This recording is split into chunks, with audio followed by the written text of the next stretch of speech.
Okay, good morning, Dad. Today Good is morning. Monday, October 21st, and I'd like to start this off by asking you a couple questions about the Middle East, and then we can move over to Ukraine because we haven't covered that recently. Um, so two big news stories. The first one I want to talk to you about is that a Hezbollah drone struck Netanyahu's private residence.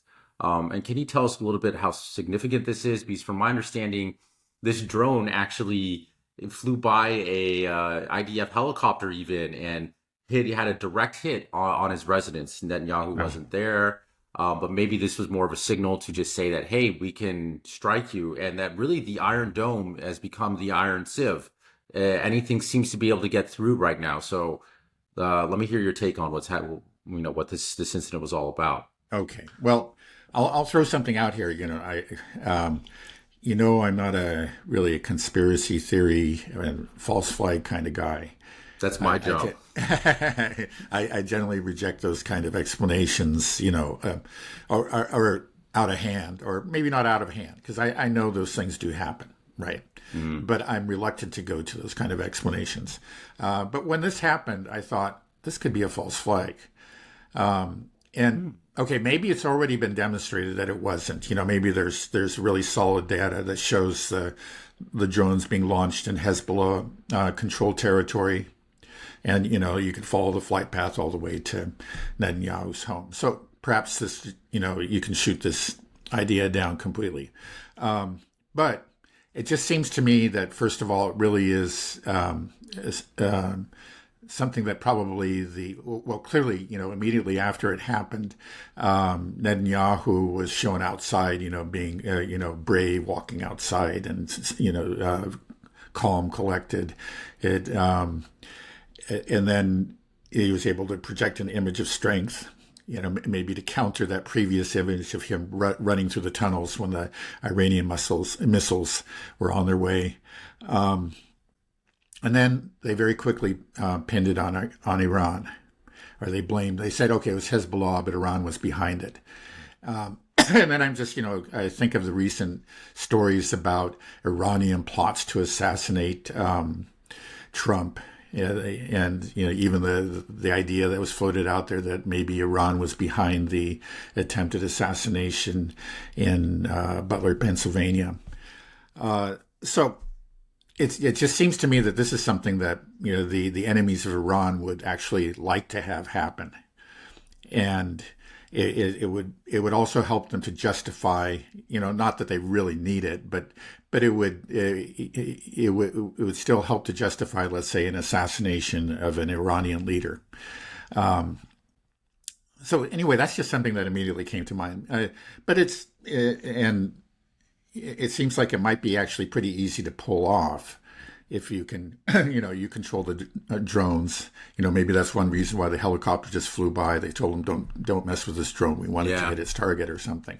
So I actually think it's possible that it's a false flag. Again, Israel has a history of committing false flags. Actually, the U.S. does too. But we can think of the major false flag incidents staged by Israel. Would be the Lavon affair, I think, in 1956, and then, of course, there was the USS Liberty. We don't know exactly what happened, but the most convincing explanation was that it was an attempted false flag. So I think we have to consider that. Now, okay, maybe Hezbollah really did either send a signal or even maybe attempt to assassinate Netanyahu. It hasn't been let's say, Modus their operandi. approach. That's just not the way they have done things so far. They really have limited their targets to military targets. But certainly, like in the greater scheme of things, looking at it abstractly, it would be hard to say that, oh, these people are savages after everything that Israel's done. They have a kind of if you apply, if they would be fully justified in trying to attempt to assassinate him. Now, I don't think that maybe again that would be it's contrary to their previous practice. But the other possibility, as you say, it was just sort of a demonstration of the weakness of the Iron Dome. Perhaps that's another thing. Those are all possibilities.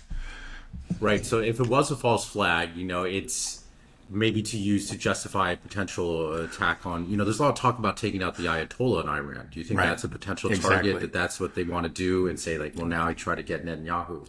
But at the same Right. time, it's a double-edged sword. Okay, maybe you can use this to add it to your propaganda to justify the assassination of the supreme leader of Iran, the Ayatollah. But at the same time, it shows that you are weak. Domestically, your country is unprotected. Your air defense systems weren't able to intercept a drone that was targeting the prime minister's residence. If you can't protect the prime minister's residence, then you can't protect anything. And there was also a drone that struck the cafeteria of a army camp base and Right. killed 4 soldiers, injured 68 outside of Haifa. Of course, that's closer to the southern Lebanon border. You said it would seem to be a bit more of an advanced drone that fired something, a missile, and then kamikaze it. Subsequently, I heard other explanations that there was a swarm of drones, and that that overwhelmed the defenses in the area. I don't know exactly what they did. And then another explanation was that it was a composite drone, meaning that was one that was less detectable by radar. Who knows? Maybe it's all of those things. Have you heard any other analysts come up with this theory of a false flag as well, or is this a dad original? This is a dad original, and nobody else is. Maybe it's actually just completely false, and they already know that it had to come from Hezbollah control. But I haven't seen that evidence presented.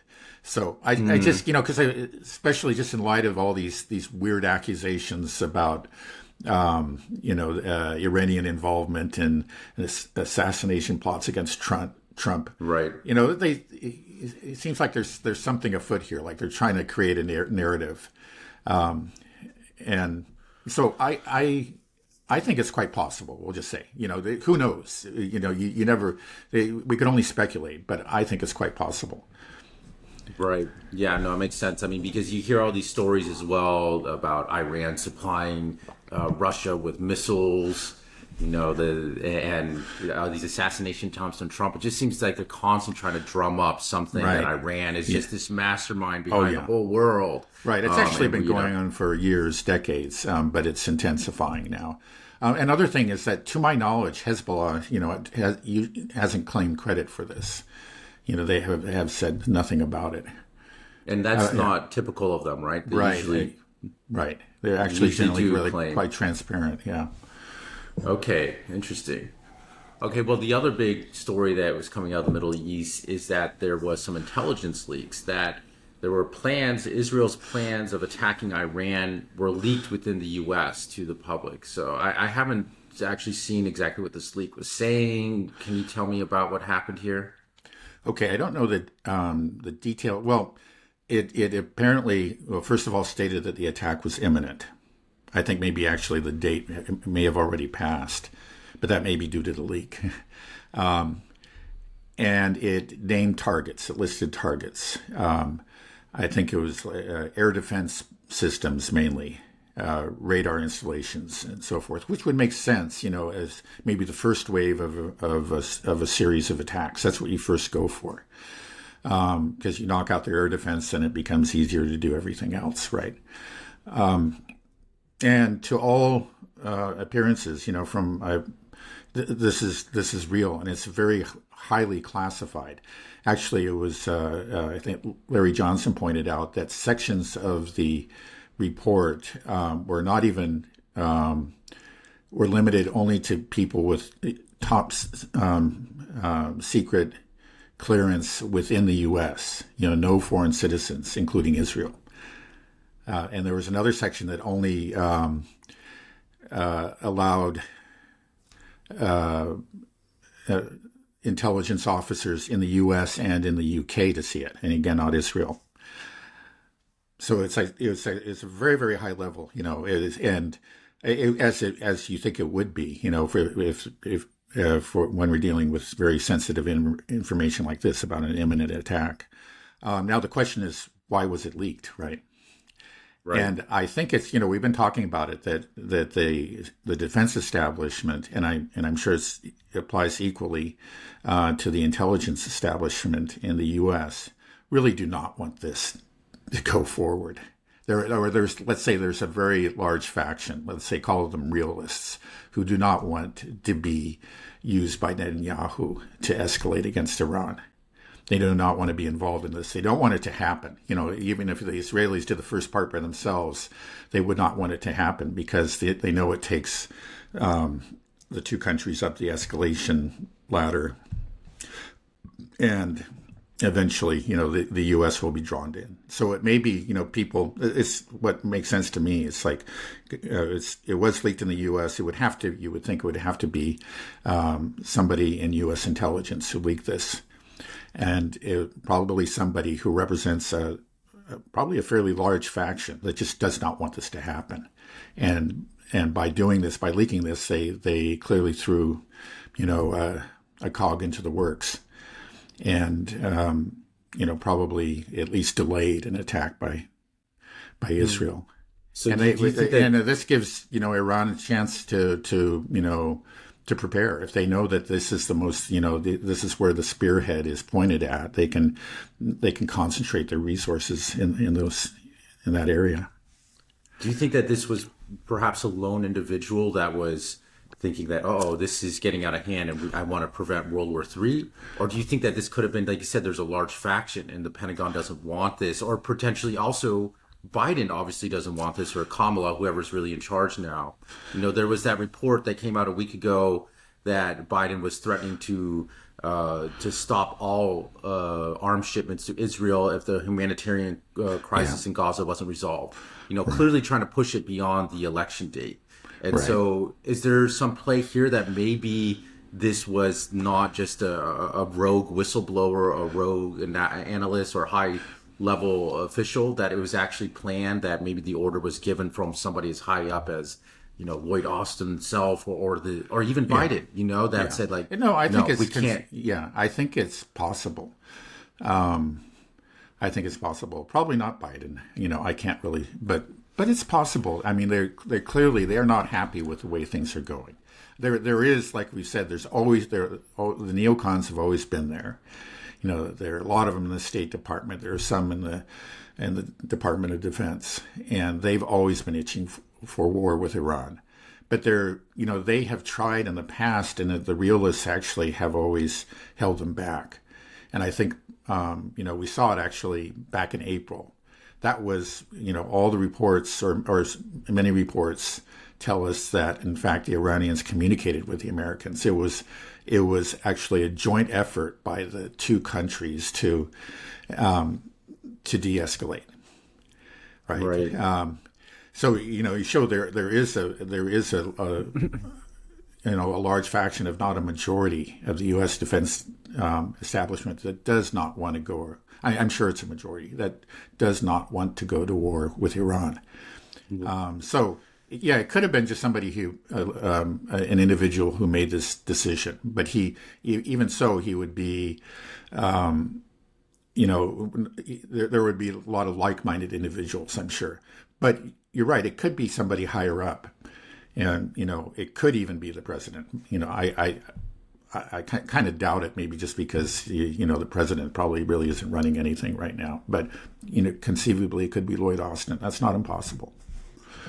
It goes to show that how broken and fractured our government is, though, that we're not able to even state our own intentions. Instead, we have to do this covert, leak, and where maybe they're happy the leak happened. Who knows if it was coordinated but clearly we don't want this, but we can't even go out and say, we're supposed to be our own self-interest. Right. Exactly. We're supposed to be the superpower, right? We're supposed to be the one calling the shots. Why would we have to leak it? But everybody knows why, because, the tail wags the dog. I think that's just a fact. We've discussed how there are people who think it's the other way around, but I think here's further evidence. It's the same old story. There's actually the U.S. is in a position of weakness relative to Israel, when it comes to political decisions. Right. I mean, this is also kind of a double-edged sword for us too as well, because it openly shows the Iranians that this attack really isn't just Israel. They knew that already, but this just gives them just more evidence to show that, the U.S. is they of course they know it, but just this is just openly showing that we're the ones planning it. They're attacking we're our involved country. we're involved in the planning very much. Highly involved, intimate, right? I mean, right, right. Yeah. If everybody really knew that this was something that Israel could not pull off on its own. right, I think that's right. the But U.S. I mean, had to be involved, right?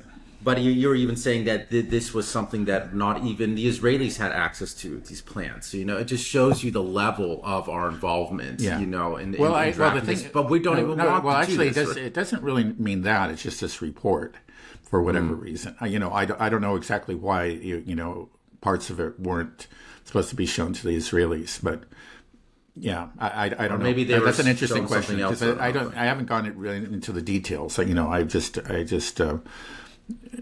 I've been given a sketch of what it was about. So that's, that question hasn't really been answered in my mind, why parts of it were not supposed to be shown to the Israelis. So what does this mean to you then? Or is it back to the drawing board and we're going to do it again? Do you think that there's something under, trying to push this back past November 5th? I mean, how do you take all this? Yeah, it certainly does seem to be the case. I think that's why it was leaked. Somebody didn't want it to happen, at least, like you say, at the very least, they didn't want it to happen before November 5th. And I think the other, the reason that things are taking so long is, like we said earlier, that this is not going to be an easy thing to pull off. This is not like, dropping bombs on apartment blocks in Beirut, which the Israelis are clearly very good at. Or wiping out neighborhoods in Gaza. They can do that any time of the day. But this is going to be a very difficult operation. Iran is far away. Iran is defended, and so I think they're just, they're trying to work out a plan that they feel has a reasonable chance of success. And maybe they came up with one, and now the works were gummed up by this suicide leak. Why did I say suicide? This intelligence leak. Well, maybe that's a Freudian slip, but right, exactly. Yeah, I mean, it could just be suicide for Israel and the United States. So what were the targets that they were stating, that they were energy air infrastructure? Defense, basically. That's what I heard. And maybe there's some other things, but mostly air defense and maybe some other military installations. So this leak happened first, and then the drone attack, right? Then the drone attack on the Netanyahu's house. I'm not quite sure right? what the chronology is. I'm not sure. I want to see it, just because I'm wondering, like, if it was leaked, and they're like, damn it, we can't go for that attack. Then they do your false flag theory, and now they're pivoting towards the assassination attempt of the Ayatollah, maybe. Right. I don't know. Well, I think, the fact that they're going to do this air defense attack doesn't mean they didn't have some sort of assassination plan. They still have it planned. Because, again, you take out air defense and then you do something else. That's the way it works. That's just like taking out air defense is the first step. Right? Yeah, right. But, I mean, if you assassinate the Ayatollah, I mean, you would unleash hell, right? Across the region. I think that's what they want to do. I mean, has Israel shown any constraint over the last several months? They haven't. I know, I keep on going. Spree. I don't think there's, all the way up to using a tactical nuclear weapon. I think everything's possible. Okay, it's just so crazy. I saw that Netanyahu's popularity, his Likud party, if they held elections now, he would probably win. And to me, that's just so crazy that when we talked about that, we know the air defense system's gone. You you kill the Ayatollah. I mean, come on, Hezbollah is going to unleash everything it has. Iran's going to go ballistic as well, unleash everything. Israel's done for. That's just a suicide. That's what you said. This was a suicide plan, right? This is what it is. That's the end of Israel. So I just don't understand why there's so much support for this suicidal, Likud death cult that they have going on. Well, because that's kind of what it is. I mean, it's just that when a country's in the grips of war fever, it's a combination of fear and bloodlust, and it just clouds the mind. Otherwise intelligent people stop thinking intelligently. And I think that's what we're seeing. How do you stop that? How do you get rid of bloodlust? I mean, it just seems to keep can happen going over time. Like, you've killed them all, and then like the years pass, and you start to think, what did I do? That's one. The other thing is, you're defeated soundly, and you're looking at you're standing in the ruins of your own country and say, what did I do? I think it's really it's going to be one or the other. There's really nothing else to stop it. Also, I just wanted to point something out, as you said that Netanyahu is actually quite popular and can win an election. Like one of the, motivations that Netanyahu has had to keep the war going was the fear that he could lose an election and that he had failed in Gaza. But not the assassination, but the killing of Sinwar actually clearly gave him an opportunity to end the conflict and declare victory, and then and to stay in office. But it shows the fact that he didn't take that, because he could have taken it. Just like any half rational person you would think would take it. He didn't. It shows that he really flag. Right? Yeah, but that's not his mission. See, that's what we've been saying. Is that that's secondary. Clearly, his own. He has this vision, like so many in Israel, of a greater Israel. He wants to. What he's doing in Gaza was never really about Hamas. It was about ethnic cleansing, and that's clear. I mean, I think that if there are any suspicions that wasn't true, those suspicions should be gone now, because he was offered the off ramp. He could have declared victory, but he's going to continue. Why? Because he wants to ethnically cleanse Gaza. I think he wants to at least take the north, and he's in the process of doing that right now. Nuts. Okay, you mentioned before that Netanyahu might do anything, kill the Ayatollah. Even you talk of using a tactical nuclear weapon, and we talked about this before, like what would happen to Israel if it used a nuclear weapon, and he said there would be pretty much the end of Israel in terms of complete isolation, economic sanctions worldwide. I was reflecting on that, and I would like to think so, but I just thinking back to, let's say, again, contrasting like the West and its relationship with Israel 20 years ago, and Israel itself, the Israel of 20 years ago compared to now, it was somewhere like around 2004 or so that Israel assassinated a Hamas leader and killed 9 civilians in the process, and they were criticized by none other than George W. Bush for doing that. Right now, recently, to take out Nasrallah, they killed, it's estimated 300 civilians, and there's never a mention.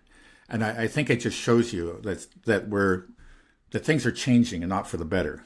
I mean, that Israel and the U.S. and the West in general are sinking into barbarism, and so I would like to think that like the detonation of a nuclear weapon in Iran, by Israel would be a wake-up call. But there's another terrifying possibility, and that is that, okay, there would be a lot of wringing of hands, but in the end, the U.S. and certain Western nations would continue to support Israel and line up and make excuses for it. I mean, I don't think that would have happened 20 years ago, but I think it could happen now. I think we're just on this downward trajectory. Now, I'm sure that much of the world, and at least some European nations, for them it would be a wake-up call, and they would break away. But I'm afraid that there's sort of a true believers, dead-ender club, and I would put the U.S. and the U.K. definitely in that club. Okay, well, maybe they support Israel, but then, it's not like if they set a nuke, it's not like if the war is over, right? I mean, it just means that Iran still won't be destroyed. They would just destroy Israel, right? So it would be the end, right? Well, I mean, I don't know. I mean, it's possible that Iran would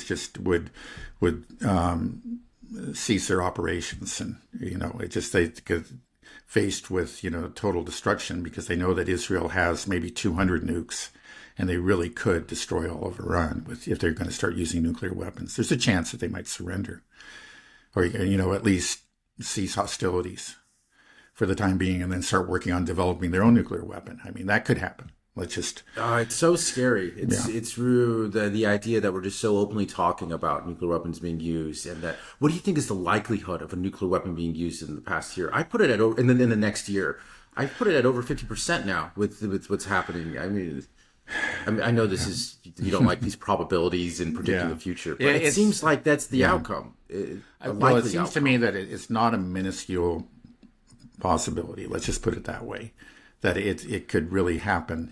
I don't know. I you may be right. It's just it's very much, it's not one of these things that just, if something else happens and something else happens, maybe we could end up in a nuclear war. I think we're actually, closer to a nuclear war than we've been since the Cuban Missile Crisis, and it's not really in Ukraine, though there are things that could go wrong there, and we could go down that path there. But it's in the Middle East, and it's because we have, like you say, sort of a death cult that has 200 nuclear weapons. I don't think either the U.S. or Russia or France, China, all the other members of the nuclear club they're highly unlikely to use these weapons. It would have to truly be an existential threat. I believe that. I think they're would be very, very reluctant to go down that road. But Israel, they've just shown this extraordinary recklessness. It just seems like there's just nothing there's no taboo that they won't violate, and I think that includes the nuclear taboo. Well, you said that maybe, that you think there's a good chance that the U.S. and some Western European countries would still double down on their support for Israel, but I don't think it would last very long. At least in Europe, we're seeing most of the populations of Europe do not That may be support true. this, and then using a nuclear weapon, if at least in the short term, I think would cause a big fracture within the EU, right? You would have a big split. There's already countries that are, you mentioned Maloney, you mentioned Macron, Norway has suspended some things. Ireland is showing, Turkey obviously would move this way, Spain, right? So you're going to have a big fracture in the EU. There'll be the political elite. Yeah, and I think that's true. Even I within think they're- political elite. Right. I said, So- that's what I would expect. Yeah. Right. So basically, we're talking about almost the end of the EU, I think, would kind of just start to fall apart. Yeah. And Well, NATO again, the itself would be falling EU apart. is supposed to be anyway, an economic union. It's obviously become more than that, and it sort of seems to be merging with NATO. It's not necessarily an end to the EU, but I think it could threaten the EU. Because even though we're not talking about economic policy. Well, there may be, again, there would be a move for severe economic sanctions among some countries and not among others. So, yeah, it could very well lead to divisions within the EU and to its eventual disintegration. Right. You could say it's an economic bloc, right? That's what it's supposed to be. Well, the economic bloc is very involved in putting pressure, across the globe through sanctions and through, through trade. That is another arm. It's not just military power. NATO, the EU is the other arm of NATO. It's the right arm. The EU is the left arm in terms of they clearly military work together. economic strength. So, but then I would imagine that would be. If it fractures and breaks apart, then we're going to have increased isolation for the ones that are standing by Israel. The rest of the world will be absolutely horrified that nuclear weapons were used against Iran, and or wherever Israel chooses to use it. And so my question is, what does that really mean for the United States and the countries that stay behind Israel? Like the outcome, we know that Israel. Is it existential, everybody's most hated country in the world, but then by extension, the ones that Israel is us, or we are Israel in a way. Right, it's like as John Mearsheimer often says, we're joined at the hip. It's if Israel is the most hated country in the world, well, that obviously rubs off onto the U.S. and we are becoming increasingly hated. And if Israel continues down this path, and it has it's giving every indication that it is continuing down this path of escalation and of unconstrained warfare, assassination, and so forth. Possibly up to nuclear weapons.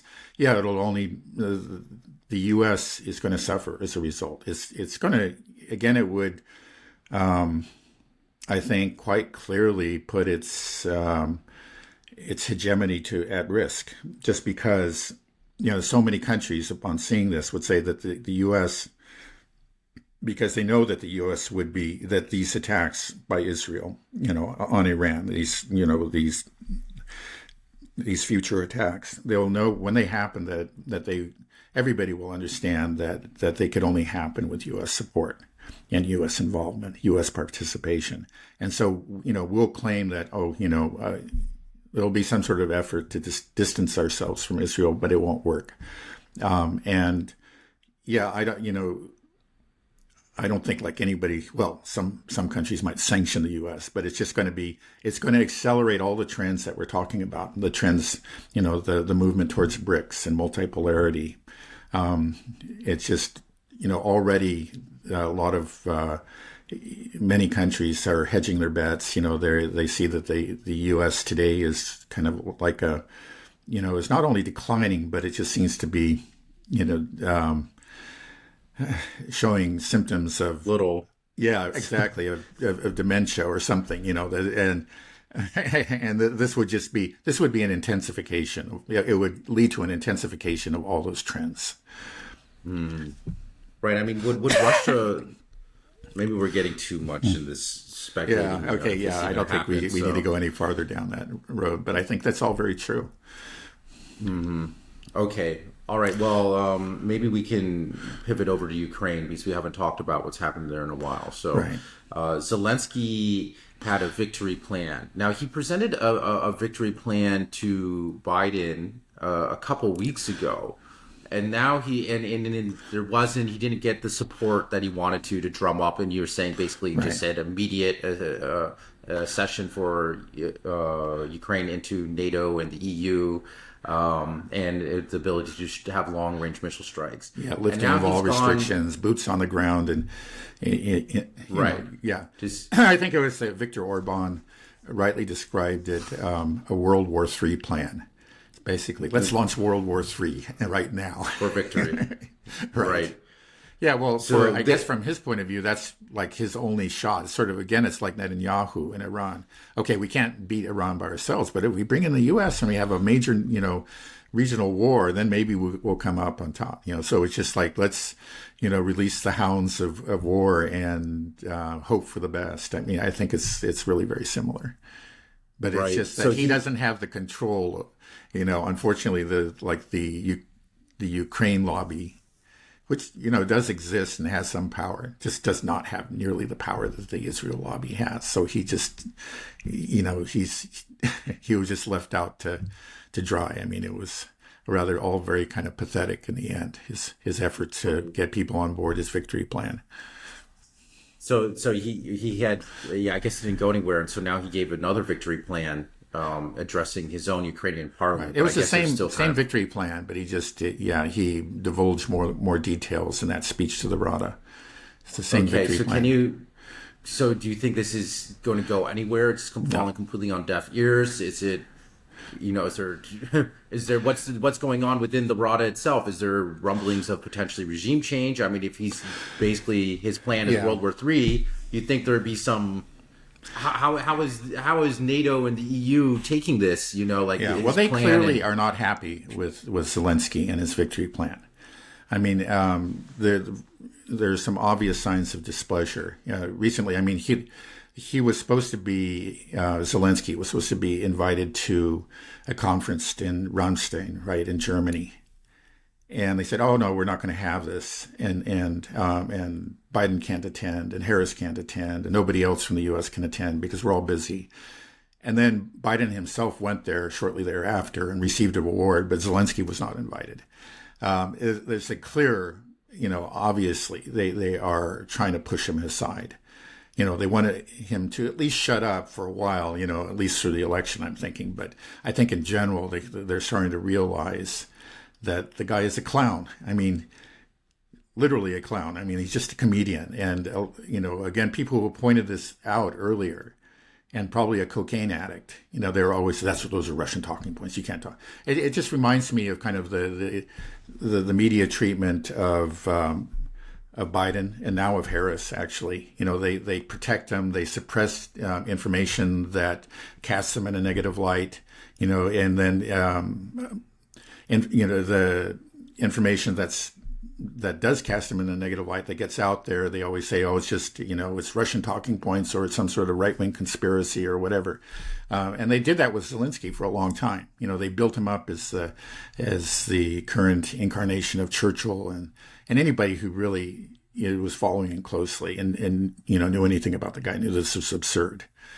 Just as Biden was not sharp as a tack. He was a dementia patient. This guy was always a clown and had no grasp of military realities. Everything was about PR for him. And that worked okay. It worked it didn't really work on the battlefields, but it worked as far as Kiev's relationship with the West was concerned. But it seemed, finally, it's just like reality eventually seeps through. And they're just kind of looking at him and say, who is this guy? And that puts Zelensky in some real danger, because I think probably like his most, let's say the ace up the sleeve that they always had was his relationship with the West. It's like you go there and you always get a lot of money and a lot of applause, and it's, he's the PR guy, and he was successful at that. But if he clearly has not been successful recently. And I think you could see it also just in this Rada speech. There was clapping, but I've seen videos of it, and you can see people slow clapping, it's just like this behind them and with grim faces. It's just clear that there was no enthusiasm for the plan. So I think he's probably in some real trouble.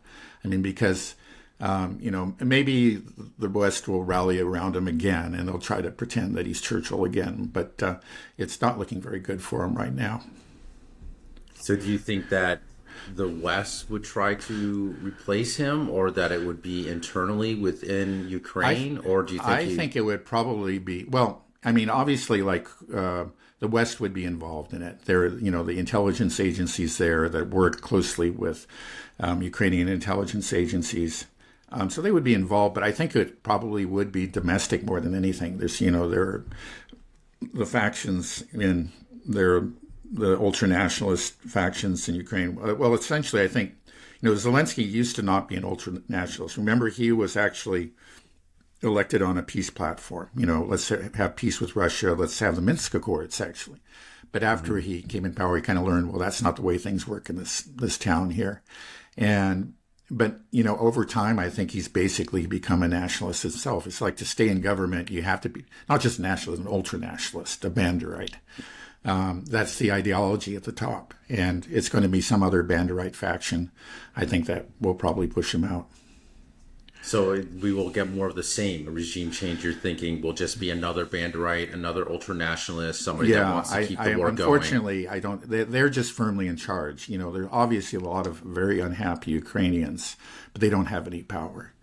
But why would the West want to do this? Because it seems like it's clear that we can't keep this war going. I mean, we are not able to supply Ukraine with what it needs.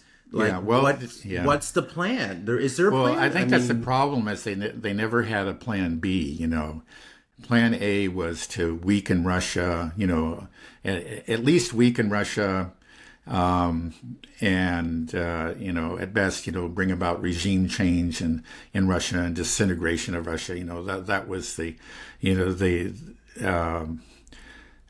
I don't think some of the crazier ones among them really thought they could pull that off. I guess quite a few, quite a few of them are rather crazy. So, but it was mainly to weaken Russia, and this clearly has not worked. They thought that they would be able to push the Russians back and then force them to take, if not actually cause the downfall of Putin, they could at least, force them to sign a rather humiliating, treaty and, accept that the failure of his SMO. But it's clear that's not going to happen.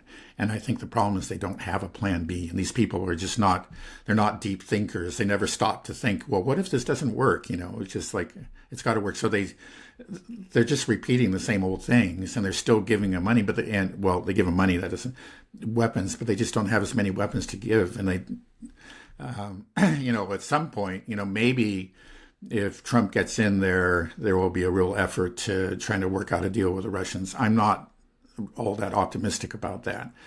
So I think it's just going to, it's very foolish, but it's just going to go on. They're going to continue to give Ukraine weapons, but fewer and fewer weapons over time.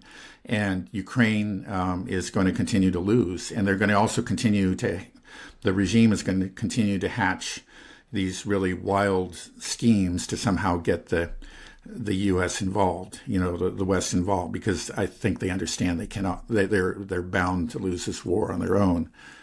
So we had recently, for example, there was those leaks and from Kiev and statements by Zelensky to the effect that Ukraine might have to acquire its own nuclear weapons.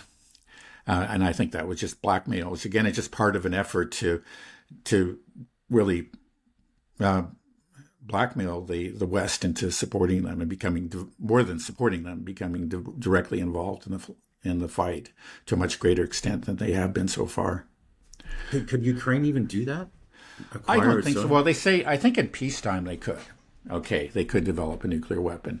I mean, they have nuclear power plants, and at least before the downfall, of the Soviet Union, there were a lot of good scientists, and I don't know how many there still are, but let's assume that they could. But that would be in peacetime. The thing is, this is not peacetime, and the Russians have demonstrated the ability to, target industrial and manufacturing and scientific facilities just throughout the territory of Ukraine. So, I mean, the Russians are going to know where the laboratories are, and where and they're going to find them, and they have the highly precise hypersonic missiles to destroy the facilities. It's just not going to happen. I don't see that it would be at all possible, even in peacetime. I think he made some ridiculous statement about doing it in 2 weeks. That's just absurd. I mean, even if they have the fissile materials, it takes several months and probably a couple years to do it. And it's just not going to happen, and under the present circumstances. It's crazy. So you're saying that, okay, we'll try to keep this war going because we don't have a plan B, and we'll continue to give them money and weapons. The money, I don't even know how much it means anymore because we don't have the munitions. Well, it's to support, to pay salaries within Ukraine to keep the civil government going, and that's so crazy that we're doing that we're paying the salaries of this Kiev government, this Kiev regime that is fighting this proxy war for us. And, like I said, we're so much in debt here. We're not able to help American citizens that are suffering from natural disasters here or deal with the homeless problems. I just don't see how we can continue doing this. I mean, throughout Europe, we're seeing how unpopular it's becoming. There is going to be, through the democratic processes, regime changes in the West, right? So this can't continue forever. And then also we're just coming up to hard limits. How can you there's talk that NATO's given everything it has to Ukraine. How true is that? What is the situation with with NATO's military power? I'm seeing all the propaganda how NATO is the most formidable military alliance in the world, but then at the same time I'm hearing people say NATO's defunct now. NATO has nothing left. They've given all their artillery shells. They've given everything they have, and they're running out. And what's the situation? I think some of the countries literally have given everything. They have, at least in certain categories of munitions. I think maybe Denmark is an example of that. Or they really don't have anything more to give. Now, countries like Germany, they still have. I wouldn't say a formidable force. They still have some sort of military force, but they've decided they've depleted the stockpiles, and they've reduced their force to a minimum below which they are not willing to go. They're supposed to have defense forces. They're called defense forces, and if they continue to supply munitions to Ukraine, then they'll cease to have a viable defense force. I mean, it's already quite small. I don't know exactly what the size of the German force is, but the French force and the British force, they're minuscule. I mean, we're talking just 20,000 to 50,000, men under arms, and very few tanks. And, because again, they've given so much to Ukraine. I remember it was maybe a year ago that that somebody pointed out that the UK military was the smallest it had been since the 18th century.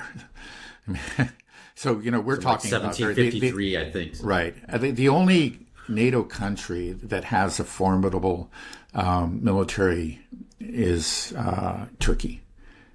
And sorry, but I don't see Turkey getting involved in this. I don't think, again, Erdogan is happy to sell arms to Ukraine and make money off of this, but he's not going to send his soldiers to Ukraine. He has something, there are a couple 100,000 men under arms there, and then another couple 100,000 in reserve. He could quickly put together an army of 500,000, but that's a lot more than any other NATO country. So do you think that NATO at its current state right now is a real formidable force? Or No, is it I no don't. longer? I mean, the part of NATO, of course, is the U.S. That's a formidable force. We do have hundreds of thousands of men, of soldiers right now.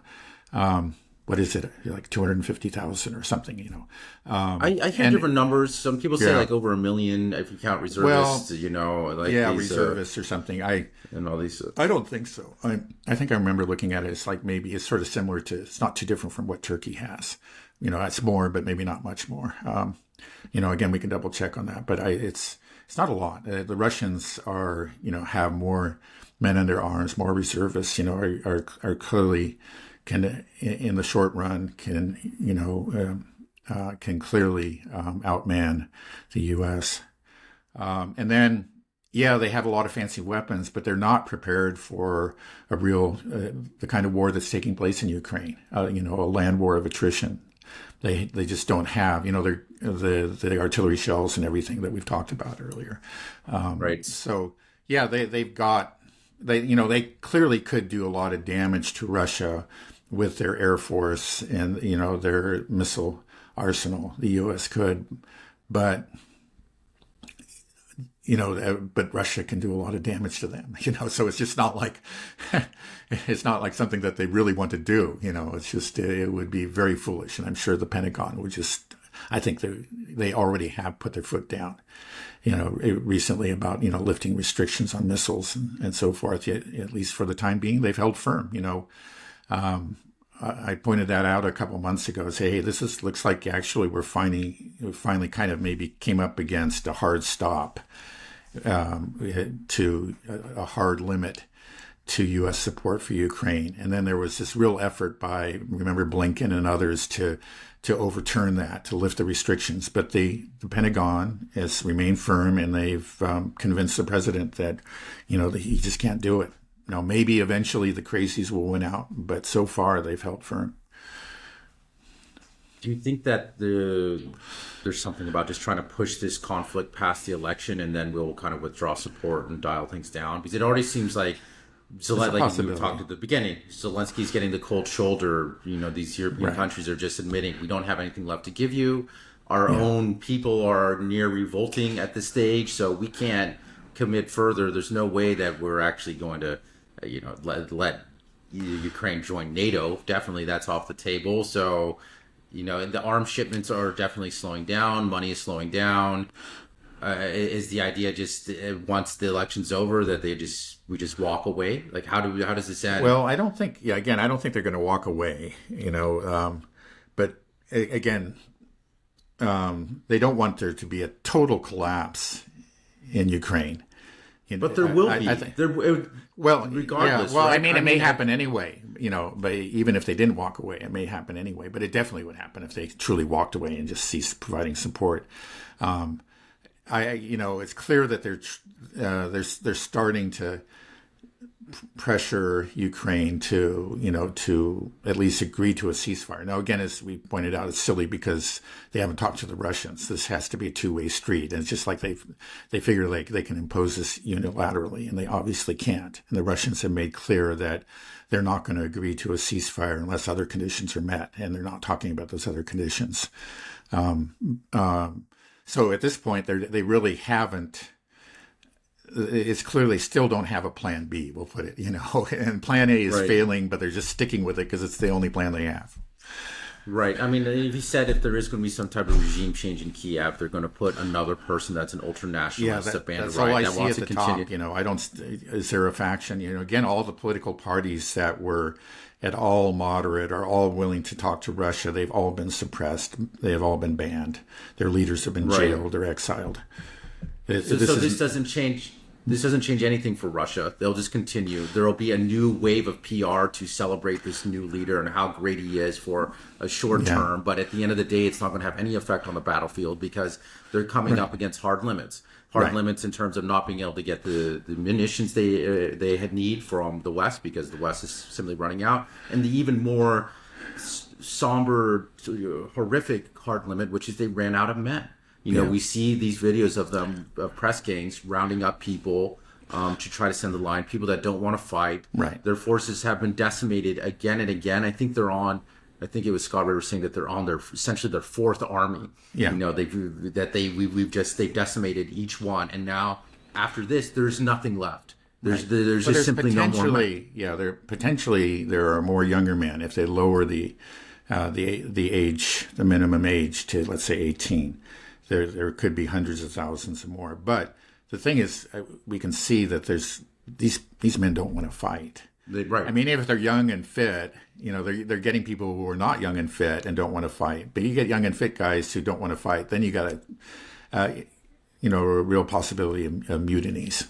Right. They might turn those guns on you. That if they don't want to, if they have everybody that wants to fight have already volunteered to fight. A lot of those, the most of them are dead. They volunteered in 2022. Some, in 2023 or early 2023. But I think since then, it's like they've gone through the pool of willing volunteers. Now it's just people who got unlucky. They've been raiding concerts and fitness clubs, and these guys are now hiding in their basements. Right, or trying to get across the border to Moldova or something. Right, and exactly. Right, so it's just, and there's talk, I heard Zelensky giving a speech saying that they're looking at potentially conscripting women. Like, how, just as if you're the West looking at this, you're saying, okay, well, all the men have basically died or fled. And now they're talking about putting women on the front line. Like, how immoral can we get? How bad? Well, they'll celebrate it like the New York Times. When there was serious talk about conscripting women about a year ago, the New York Times celebrated it. But it's just in the end, it'll quickly, when women start coming back in body bags or whatever they come back, that celebration is gonna quickly end. And I don't care. Even if the feminists are gonna say this is horrible, let's stop this. Right. Well, I mean, just think about how the rest of the world is going to view you. It's like you're sending your women to die on front, because you're just wiping out your whole generation. Right. So do you think that would actually happen? That they might actually they're that desperate that they'll start to conscript women? Zelensky was floating the possibility just the other day, and others, and they've talked about it before. It could happen. I mean, anything could like that. It could happen. It's just I can't think of a worse image for the West that we are supporting. The regime, the Israeli regime, which is just committing a genocide and threatening the use of nuclear weapons. That a real possibility. And then you also hear in Ukraine where we have Ukraine where the men are either all dead or being press ganged or trying to flee, and talk of conscripting women into your army. It's just, I don't know. I'm not very proud to be an American anymore. If this is, I feel like we have also, you've talked at length about how Israel's reputation has been irreparably damaged and there's no coming back for it. But the further we're going down this road, I see the same thing for the United States. The United States reputation is irreparably damaged. How do we hold our head up high after this? What is the future of America going to look like after this? I think it's the worst stain on our history is that we were just using the, I don't know if we were using these countries. I mean, in the case of Ukraine, yes, but I think clearly we've been using Ukraine, and Israel's been using us. Israel's been using us, but the thing is, we're completely complicit. I was thinking again. There's this controversy where people say again, "Oh, they're just our proxy and do our bidding." I disagree strongly with that. But the fact is, we are guilty. We are complicit. We support them. I'm just thinking like of Biden. One day will leave this mortal coil. He'll appear at the pearly gates, and he'll have to be judged. But what I'm saying is like he could say, well, I really didn't want to support that genocide in Gaza. It was I didn't like it. I told Netanyahu several times I wish he would stop, and they said, well, why didn't you stop it? I said, well, we had to win the election. We had to get those billions from our donors or something. That's just not going to cut it. That's it's really you're just as guilty as if you were pushing it. I mean, I think there's. And the rest of the world sees it that way. Okay. Well, let me just end with one last question. It's just, we talk about these two conflicts, and they're both huge in their own right. But which one do you think is the more important consequential conflict for the world? And are they kind of the same, or is that not even a question that? I can't really answer. It kind of depends on how they end, and I don't know. They seem to me to be equally important. I mean, you could say that the powers directly involved in the Ukraine conflict are greater, and so that makes it more important. And it's it's being fought right there in Europe. That all makes it very important. But I guess it's just that Israel has been such an integral part of let's say of the U.S. of U.S. political culture, and more than political culture, but it's become, like I think I said earlier, almost a part of the American identity. So what happens to Israel is going to have huge repercussions in the U.S. and therefore for the whole world, in a way that again, we could in the end, and I think we probably will in one form or another, walk away from Ukraine. We can't escape the consequences of it. It's going to really harm our international reputation. It's going to be tarnished by it. Europe is going to suffer huge consequences. Already is. But we could walk away from it for a while and pretend, that it doesn't really matter at this point or something. And most Americans are not really paying all that much attention and don't really understand what happened there. But Americans are very much involved, I believe, mostly on the side of Israel, but not all. People are passionately opposed to it. It is something that really is deeply important to Americans, and and not just the average American, but even more so the political elite. And so whatever happens there is going to have huge consequences within the U.S. Right. Yeah. No, I think we talked about it before, that the destruction of Israel could also destroy America, because it's part of the fabric of the American identity is supporting Israel. Just yesterday, I was driving over to a friend's house. I walked past the Baptist church, and they were flying the Israeli flag. It wasn't flying the American flag. Wasn't flying. This is a church, a Baptist church, and they're flying the Israeli flag. And I was at Walmart the other day. A guy from me had a shirt that had the Israeli flag, U.S. flag, and said "Brothers in Arms." Like it is part of America is to support Israel no matter what. I'm scared about what will happen once this is all over. That what's going to happen. Again, Ukraine could be defeated, and the average American, I think the consequences would be real for America, but the average American might not feel them, at least not right away. It really wouldn't, it's just, but the average American would feel like a defeat because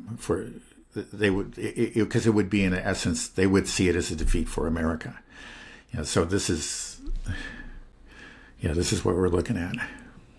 Yeah. Okay. Well, we'll see what happens, I guess. All right, Dad, I guess we'll end it there. Okay. Okay. Have a good rest of your day. You too.